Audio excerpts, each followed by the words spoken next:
வணக்கம் நண்பா.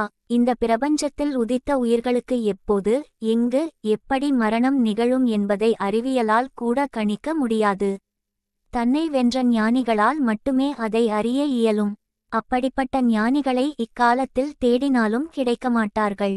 கடந்த ஜூன் 12ஆம் தேதி மதியம் 1:50 மணிக்கு குஜராத்தில் நிகழ்ந்த கோர விபத்து உலகையே உலுக்கியுள்ளது.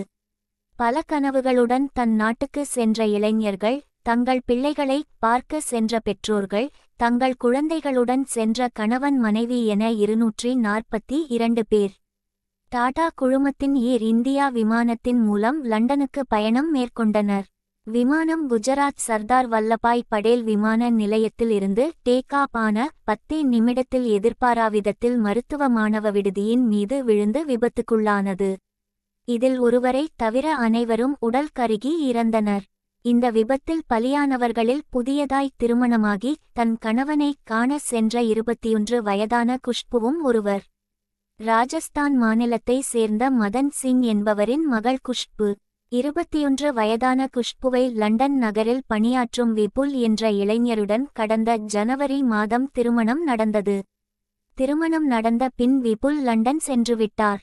அதன்பின் தன் அழகு மனைவிக்கு விசா ஏற்பாடு செய்து அனுப்பி லண்டன் வரவைக்க அனைத்து ஏற்பாடும் செய்து கொடுத்தார்.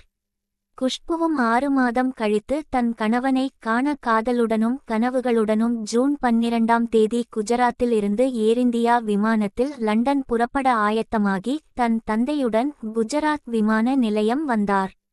தந்தையிடம் இருந்து பாச கண்ணீருடன் விடைபெற்று தன் வாழ்நாள் துணைவனை காணும் சந்தோஷத்துடன் விமானத்தில் ஏறி அமர்ந்தார்.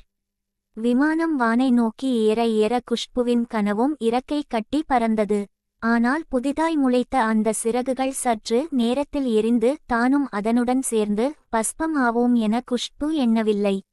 அந்த இளம் பெண்ணின் காதல் 10 நிமிடத்தில் விமான விபத்தின் மூலம் கருகிய தன் உடலை நீக்கி வானில் விமான துணை இல்லாமல் லண்டன் நோக்கி பயணமாகி தன்னை கட்டி தழுவி வரவேற்க காத்திருக்கும் தன் கணவன் விபுலிடம் சேர்ந்தது. குஷ்பு மரணம் ராஜஸ்தான் மாநிலத்தை சோகத்தில் ஆழ்த்தியுள்ளது. குஷ்பு உள்பட விமானத்தில் பயணமாகி மறைந்தோரின் அனைவரின் குடும்பத்திற்கும் ஆழ்ந்த இரங்கல்.